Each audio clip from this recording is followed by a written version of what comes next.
Hi hello నమస్తే welcome back to my channel ఈ తరం వరాసు ఈరోజు వీడియో వచ్చేసి నేను 7 శనివారాల వ్రతం చేస్తున్నాను కదండి వెంకటేశ్వర స్వామిది. అందులో మూడో శనివారం నేను ఎలా పూజ చేసుకున్నాను అనేది మీకు ఈ వీడియోలో చూపించాలనుకుంటున్నా. సో ఈ వీక్ అయితే సెకండ్ సాటర్డే వచ్చింది కదండి. సో నేను ఎవ్రీ వీక్ అంటే ఈ వీక్ 1 అవర్ ముందే లేచాను. సో అంటే 3కి లేచాను అనమాట. ముందు రోజే మొత్తం పనులన్నీ చేసేసుకుని ఇంకా శనివారం రోజు 3కి లేచి తలారా స్నానం చేసుకుని ఆ పూజ చేసే చోట అయితే నీట్గా ఒకసారి మళ్ళీ మాప్ వేసుకుని అక్కడైతే నేను ఒక ముగ్గు వేసుకున్నాను పూజ చేసే చోట. నెక్స్ట్ అయితే ఇంకా పీటలు వాష్ చేసుకుని రెడీగా పెట్టుకున్నాను. ఇంకా గడపకు కూడా పసుపు కుంకుమ పెట్టుకొని పిండి ముగ్గు ఇంకా బొట్లు పెట్టుకున్నాను. ఇంకా వాకిల్లో కూడా ముగ్గు వేసుకొని ఇట్లా పసుపు కుంకుమతో బొట్లు అయితే పెట్టుకుని ఇంకా లోపలికి వచ్చేసరికి ఇట్లా పీట వేసుకుని దాని మీద వాష్ చేసి పిండితో ముగ్గు వేసుకుని పసుపు కుంకుమ వేసుకుని దానిపైన అయితే బియ్యం ఆసనానికి వేసుకుని దానిపైన బ్లౌజ్ పీస్ వేసుకున్నాను అనమాట. బ్లౌజ్ పీస్ వేసుకుని ఇంకా పువ్వు సర్దుకుంటున్నాను. ఆ ప్రాసెస్ అయ్యేలోపు నైవేద్యం అయిపోతుంది కదా. నైవేద్యం వచ్చేసి ఈ వారం సేమియా పాయసం చేస్తున్నాను ఈజీగా అయిపోద్దని చెప్పేసి. నెక్స్ట్ ఇంకా సేమియా పాయసం అయ్యేటప్పటికి దేవుడి పటాలకి నేను గంధము కుంకుమ బొట్లు అయితే పెట్టేశాను. ఇంకా పెట్టేసి ఆ వెంకటేశ్వర స్వామి పటం అక్కడ పెట్టుకొని పీట పైన దానికైతే ఆ పటానికైతే మనము తులసి మాల మల్లెపూల మాల అయితే వేసాను.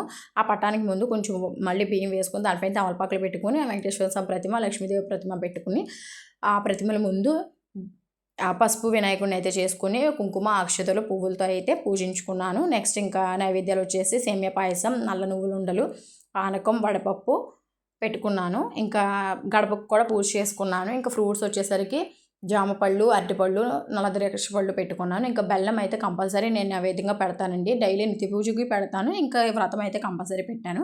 ఇంకా వెంకటేశ్వర స్వామికి చాలా ఇష్టమైన ప్రీతికరమైన పిండి దీపాలు కూడా పెట్టేసుకున్నాను. 7 పిండి దీపాలు అయితే పెట్టుకుని వాటికి నామాలు పెట్టుకొని అందులో ఆవు నెయ్యి వేసుకుని 7 ఒత్తులు కలిపి ఏకవత్తిగా వేసుకున్నాను అనమాట. సో మా వారైతే పూజ స్టార్ట్ చేసేసాము. మా వారితోనే ఈ పూజ చేయించాను. ఎవ్రీ వీక్ అంటే మనం ఫస్ట్ వీక్ ముడుపు కట్టుకున్నాం కదా, ఆ ముడుపుని ఎవ్రీ వీక్ పెట్టుకుంటాం అనమాట. సో నేను ఈ వీక్ కూడా ఆ ముడుపుని అయితే పెట్టేసుకున్నాను దేవుడి దగ్గర. సో పెట్టుకుని ఇంకా పిండి దీపాలు వెలిగించేసుకుని ఆచమనం తీసుకుని పూజ అయితే స్టార్ట్ చేసేసాము. ఫస్ట్ అయితే వినాయక పూజ స్టార్ట్ చేసాము.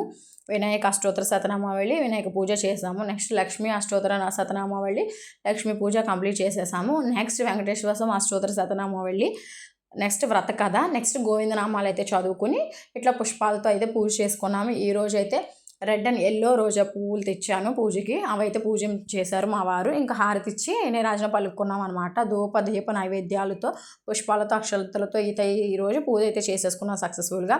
నిత్య పూజ అయితే ఇట్లా సింపుల్గా చేసుకున్నాను. మా పిల్లలు మా వారు సాష్టాంగ నమస్కారం చేసుకున్నారు ఆ వెంకటేశ్వర స్వామికి. మేము అనుకున్న కోరిక నెరవాలని చెప్పేసి ఇంకా అనుష మేడం అయితే తాంబూలానికి పిలుచుకున్నాను. ఈ వారం ఒక్కొక్కరిని ఒక్కో వారం పిలుచుకుంటానని చెప్పాను కదా తాంబూలానికి. ఈ వీక్ అయితే అనుష మేడం పిలుచుకున్నాను. ఇంతే ఈ వీడియో.